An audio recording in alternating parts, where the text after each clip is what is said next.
One of the hottest topics in this upcoming election, certainly the mayoral election, is the Honolulu Rail Project. And today I'm going to have two guests with me, Randall Roth, who's the University of Hawaii law professor, and Cliff Slater, who's a transportation expert, talk a little bit about their lawsuit that's challenging the rail project and also what else is behind it that concerns them.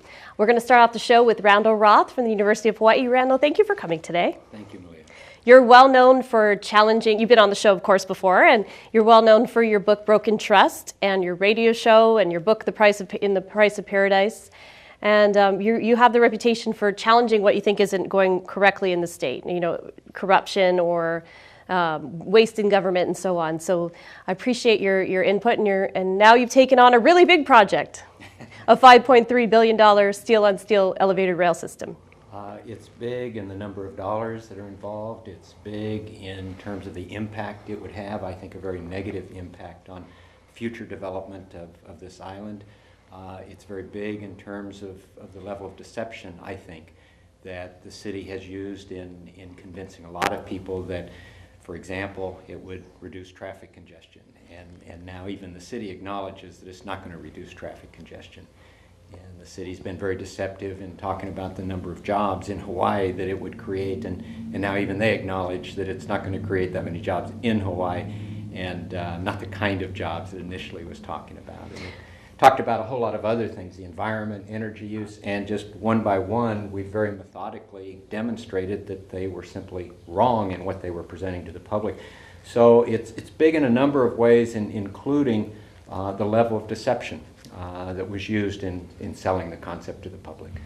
One of the issues is I've invited the city to come on and be on the show with you or with anyone else that's opposed to the rail to kind of have a debate or just to come on and talk about the project, but so far we haven't been able to get them to be available. I think it's important for the public to know that they've spent over $5 million on public relations. They've got 10 different public relation firms that are on contract. They send out these slick mailers. They want to have complete control over any setting in which they are communicating information, in large part because they really don't have an answer when somebody like me challenges them on any number of real clear-cut deceptions. Now, one of the questions that you've asked and some of the other plaintiffs, so maybe we can get into the whole lawsuit issue, and you can give a little background on that. But one of the questions has always been, for me, I've asked the mayor, why don't you just wait to build this project until the lawsuit's resolved in August or until the election's over? Because he is being challenged by former Governor Cayetano in the mayor's race. And of course, Governor Cayetano's opposed to the rail project and promised to stop it if he wins and is ahead in the polls. And Mayor Carlisle says we've waited long enough. We've waited generations after generations, and we're done waiting. With hindsight, this is going to be viewed as probably the dumbest thing that any government official, certainly in Hawaii, has ever done. Because by the time we win our lawsuit, or Governor Cayetano is elected mayor, or the federal government doesn't provide $1.55 billion, I think all three of those things are going to turn out to be barriers to the completion of rail. But if any one of them happens, the city's going to have to tear down everything that they've built. So they're spending hundreds of millions of dollars to put up something that I think the odds are pretty close to 100%. Sooner or later they're going to have to tear it down. It breaks my heart, and in the private sector there'd be all kinds of repercussions to the individuals who did this, but in the public sector we're left to simply vote people out or encourage government officials to replace their legal staff or replace the various people that they've relied upon in getting us to this point.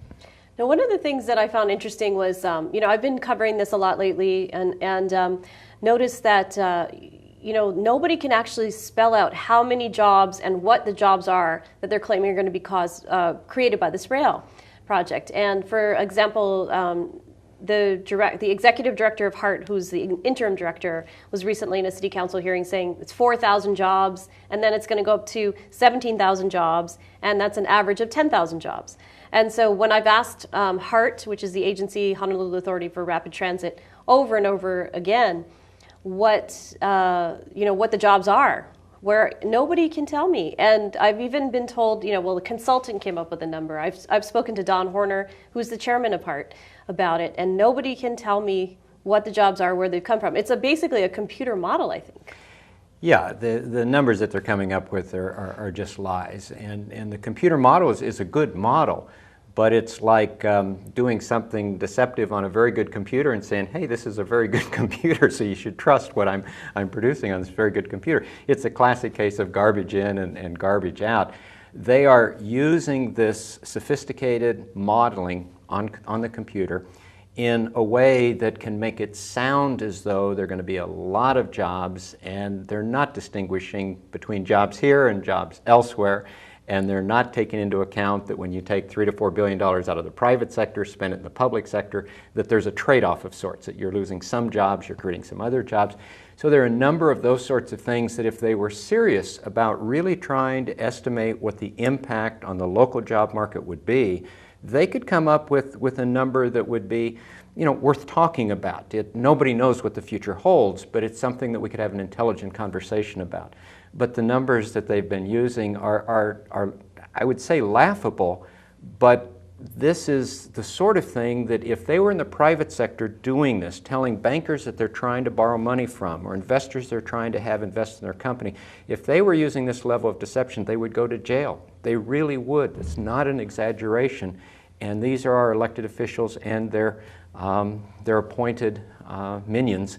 And it's, to me, that's even more upsetting than just how bad rail would be for the people of Oahu. And I think it would be terrible. That deception, though, is what really, really, I just find intolerable. So one of the issues, you're mentioning there's 3 things that could stop the rail project. Your lawsuit, which comes up in August. You'll have a resolution hopefully in August. The mayor's election, which will be, the primary will be in August, and whoever wins, if they have the majority, could take that stop that, or it could go till November. And then you also have this issue of the federal funding. Right. And recently we had Ray LaHood, who's the transportation administrator, come out and say, with his friend Senator Inouye in a congressional hearing, say, we support it. We're applying for $250 million in New START funds, and we support this project. And of course, Senator Inouye is promising $1.55 billion. What is your thoughts on all of that exchange? Well, Senator Inouye has not promised it. He's made clear that there's no guarantee, but he's trying very, very hard. It's an interesting situation because on the one hand, there's no question he's very powerful. On the other hand, there's a limited amount of New START's money, and there are a lot of communities around the country that want badly more of that than what they're currently thinking that they can get. And they're there talking to Congress saying, wait a minute, Honolulu wants you to give them $1.5 billion so they can build something that's going to get torn down. And like I say, in my mind, it's almost a certainty that it's going to get torn down. So I just don't see Congress giving them the $1.55 million. Time will tell, but I would bet against the Congress doing that. But as you mentioned, even if Senator Inouye is able to pull this out of his hat and they get the federal money, if we win on any one of our 7 counts, and I think we're going to win on at least 3 or 4, if we win on any one, rail's going to have to come down. And then Governor Cayetano currently has a double-digit lead over all of his opponents combined. If he wins the mayoral campaign, he's already said he's going to stop it. He's going to bring it down. So for them to be spending hundreds of millions of dollars, for them to be going full speed ahead, I don't know if it's a macho thing. I mean, I don't really understand it. But I can tell you it's going to be viewed, I think, as one of the dumbest things in the history of this state. Yeah, we recently had a discussion about, and even cartoonists are picking up on the fact that they're planning to build these columns now, which are 8 feet wide, 200 feet deep, $250,000 each. And they're going to start on the first segment of the 10 mile where they're going to build these, I think it's 50 columns that they're going to start putting up. And when the council was asking the executive director of HART recently, why are you rushing this? Why don't you just wait until we know if we have the federal funding, which you haven't even applied for yet? The answer was, well, we're going to get fined if we don't start. It's actually cheaper to build the pillars and then tear them down rather than to, stop and put everybody on hold because of construction. Fines would be piling up. It's the gang who couldn't shoot straight. It's almost like they've pointed a gun to their own head and said, don't stop us or we'll shoot. I mean, either way, they're just going to look like idiots. And You would think at some point in time they'd take a step back and say, wait a minute, we really need to reconsider this stuff, but they're just going full speed ahead. I don't know if they think that the judge is going to see rail actually being built and think to himself, oh gee, I better not stop it, it's beyond a point of no return. All 9 local federal judges have recused themselves. They've got their own issues with elevated heavy rail, and we're concerned that they wouldn't be viewed as objective. The judge in San Francisco, who is an outstanding judge, his job isn't to look at what they've done and do some balancing, does this make sense or not? His job is to look to see whether they violated the law in the past, and I'm convinced that they did. He's not even here to see what they've built.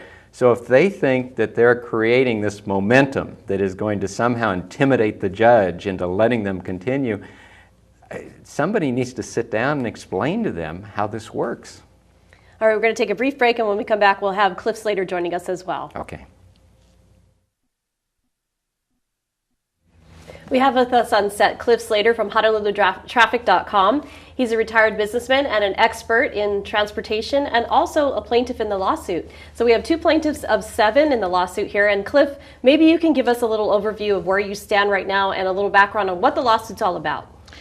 Well, it's pretty much narrowed down now to some cross motions that are going to be filed back and forth here until the final hearing in August. And then we'll get a ruling. There's not much. We've got the administrative record. We are Which going is to 155,000 pages, yes, right? Yes, we're putting it online. Okay. Not yet, but there's several copies around town, so people can get at it. I mean, that's a lot of searching to do. When you've got this many pages. But that's a lot of transparency too. Yes, it is. Which hasn't really been, yes. Available before. Yes, and what was very interesting to me personally was the fact that I keep sending these letters and comments, etc., to various federal agencies over the years, and nobody ever responds. Okay, so but I did it all to get it in the record. But when I found out that every time I lobbed one of these things in, there was a scurrying of emails all over the place. Responding to what you said yes, internally, right. but not yes. to you. Yes, and what was very interesting, and I think we may introduce this as a legal point, is that the city did everything possible to keep managed lanes, the hot lanes approach, out of the federal environmental process, which starts at the draft EIS. And so managed lanes never did get into the EIS. And the federal officials were telling the city, listen to him. He knows what he's talking about. Okay, but they didn't. You're right, and they didn't get it in. And I think that's instructive of the attitude. The attitude was, we're going to have a rail line. And so stop this nonsense of all these other peripheral things, okay? Because we're going to have a rail line, and that was the whole attitude from the get-go. So some of the other funny emails they said something about the city getting themselves in a pickle. I think that was one of the quotes. There were some other interesting quotes where the FTA members were talking amongst each other in these emails about the city project and how. Right. Well, the pickle email was the one where they're talking fairly recently about the city releasing these contracts really early and with impossible, in the FTA view, impossible start times. And as you know, the first contract was let in 2009 and they're only really starting to do any construction work next month. Okay, so that's like nearly 3 years later, and of course you got some late time charges from Kiewit, which was the $15 million, which again they weren't transparent about. It was only Kevin Dayton found that when he saw the thing was for $201 million on the starting amount that the city was given permission to do. And he said, hold on a minute, I thought it was 186. Right, right. Found that He's done some very good articles in the Star Advertiser, so we're lucky he's moved back from the Big Island to, at least for work purposes, to join the Star Advertiser. Okay, and then there's also some quotes about never enough time to do it right, lots of time to do it over, and talking about the project, that there's been three failed projects already that the city's tried to do for transportation, and they're well on their way to a fourth project. Right. So there's been some pretty tough emails on the city in terms of talking amongst each other, but that hasn't dissuaded the city from moving forward. Right. Right. Now, And even the FTA has chided the city for its deceptions. You know, it's not just the so-called critics, the people who are here opposed to rail, but these professionals at the Federal Transit Administration, and to have them talking to each other there about the deception. And we're here watching it and talking to you and as many people as will listen to us, that there's all this deception. Hopefully, sooner or later, enough people are going to wake up to it to where it's going to have to stop. Now, 7 of you came together to file this lawsuit. You hired a really prominent lawyer. He's the nation's top expert in environmental law, if I'm not mistaken, and named Nicholas Yost. And you're funding this by doing fundraisers. Maybe you could tell me about that and what you're what you're looking for from the community in terms of support. Well, we started off thinking we would get the whole thing done for $200,000 because it's normally a very kind of cut and dried deal, and the city attorneys have obviously been instructed to obstruct everything. Well, that's our impression. Yes. It feels to us as though the motions that they've been filing that haven't gone to what we consider the core of the case, it seems as though the effect that has had is to force us to spend more money on lawyering and to slow down the process. And so our estimated cost of seeing this to a completion has doubled. We're holding it down. We've kept our fees much, much lower than what the city is spending. Yeah, I understand they're up to about 1.2 million. The last what I saw on paper. I don't know if that's true. Yeah, I don't know that they've got permission for that yet. I think they're up. That's where they're headed. Yeah. Right. And we're much, much less than that, in part because our lawyers are doing some of this, not billing us for some of what they're doing. But also we've got a team of local lawyers who are helping pro bono and a bunch of law students who are helping pro bono. And so we've got some people here on the ground that are assisting these attorneys who have national credentials in this particular area. So we're doing everything we can to keep the costs down, and we're doing everything we can to raise money to pay those costs, but we're a little bit short, and so anyone who can help by contributing to the Rail Litigation Fund of any of the 501c3 plaintiffs in this case, and they can find out who they might make contributions to by going to honolulutraffic.com. That sounds good. So in terms of the plaintiffs, you have former Governor Cayetano, you have Walter Heen, who's a retired judge and city council chair. Walter Heen was U.S. attorney. He was a state judge, he was at trial court level and appellate court level. He was a federal judge for a year. He was a recess appointment. He was the city council chairman. He was in the legislature. He's been an OHA trustee. He was chairman of the state Democratic Party. Walter has done just about everything there is to do. And to have him on this team, in addition to the ones that you've mentioned, plus the various organizations, pretty amazing. And then you have Hawaii's Thousand Friends, Small Business Hawaii Education Foundation. Senator Sloan.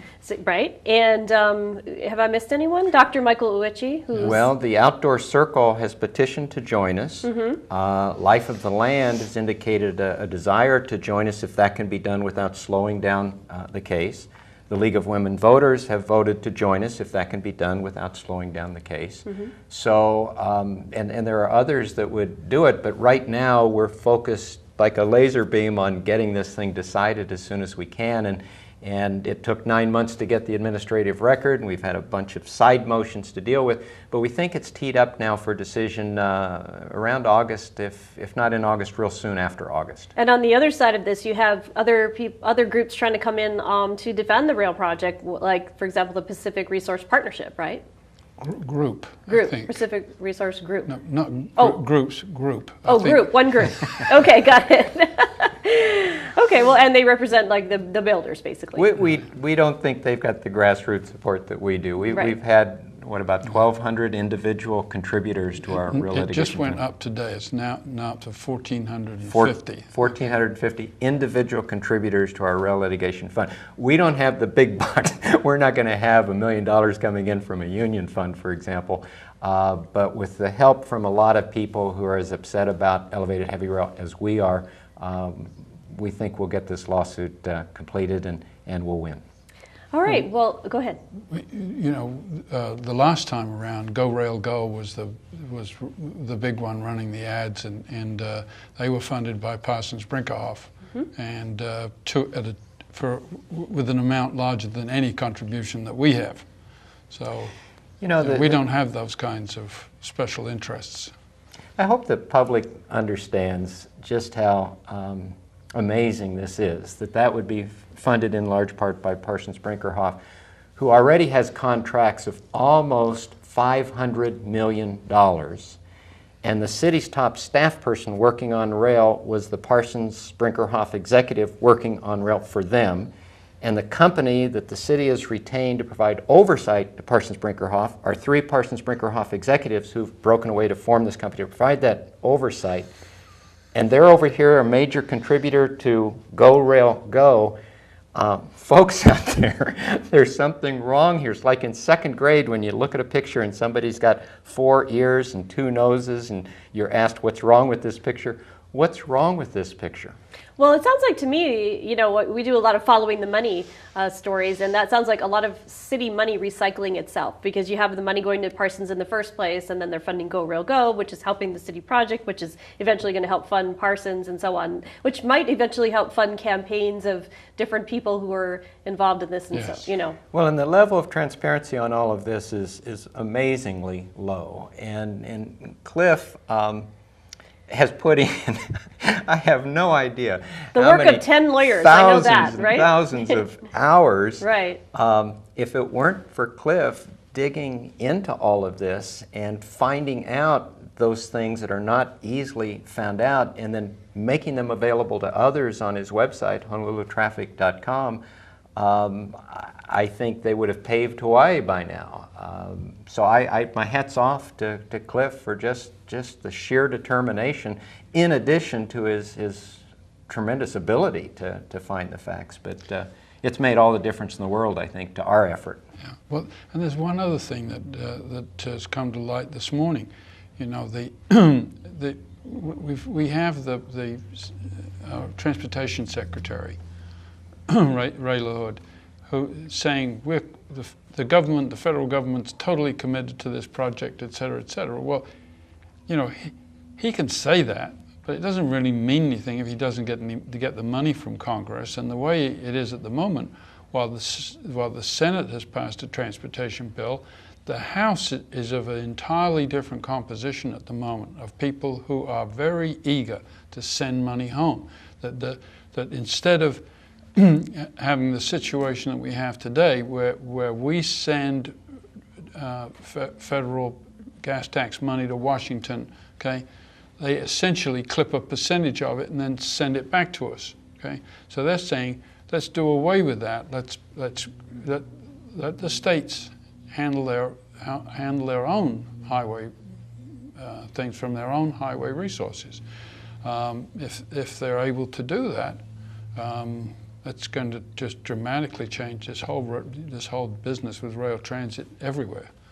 The people on the rail side act as though if they can get some federal money for this, that's federal money, that it's either on rail or it's unavailable for anything, zero-sum game sort of thing, and it's all or nothing, got to be rail, and it's just not that way. Now, for people who are on the fence about the rail project, they might say, well, I live in Eva, or those poor people that live in Kapolei that, Senator Inouye always says, I always take time while I'm in Hawaii to go to Eva and drive in because I want to feel sorry for the people and remember why we're doing this rail project. What is your answer to them when they say, we need this rail to improve traffic? Well, that's real easy to handle.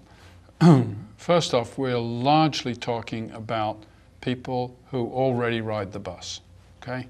Now, a lot of the people who ride the bus are taking the bus directly from places like Makakilo, Kapolei Transit Center, around the Kapolei area, and they have dedicated express buses going directly from point to point. Like there's Kapolei buses that go directly to UH, for example. Well, all those will be ended the day that the rail line opens. All the express buses go. I mean, they've made that very explicit. So now, instead of taking the express bus directly, you're going to have to take the local buses to the nearest train station, get on the train. Train doesn't go that fast, you know. They talk about 28 miles an hour, but I think they're pushing it a bit. I think it's more like 25 or 26 in reality. And then you get to as close to your destination as you can, and then you take another bus to get there. And you're probably standing on the train if you're riding at rush hour. Right. And if you're not riding at rush hour, you're probably the only person on the train. Right. Now, a full bus is 50% standing if it's jammed. Okay. The rail is 80% standing. 80% of the people on the rail are going to be standing. Yes. So if it gets to be that full. Yes, if it gets to be that full. Right. There is that question. And it's even, the experts who've looked at this have said it's going to be full during the rush hour commute and then virtually empty the rest of the time. But the bottom line is that there's a lot of other options that we don't really have time to go into, but hot lanes and express buses and the BRT, bus rapid transit system that well, could be even done. at the moment, even without making any further improvements to it, the BRT program, the C bus, let's take that for an example, that leaves the Kapolei Transit Center, and to get to downtown, that takes between 34 and 50 minutes, okay? And because it uses the zipper lane. Pretty soon, you'll be able to come back quite as fast because there'll be an afternoon zipper lane. And that's before you make any other improvements, okay? So on the rail line from Kapolei Transit Center, even when it's fully extended, will take 51 minutes to get. So it's actually longer to. It's going to be longer, and you've got the transfers. It's going to be, yes, we're going. In fact, I wrote a letter to the FTA administrator for Region 9, and I said, I mean, do you realize that what you're imposing on us is an inferior transit system to the one we already have? I know we're out of time already. Can you believe it? So I want to remind everybody to go on honolulutraffic.com. They can donate to your through your website to the different charities, 501c charities, to help raise money for the rail. And they can follow these programs and also honolulutraffic.com. Thank you for joining us today. This has been News Behind the News. Aloha.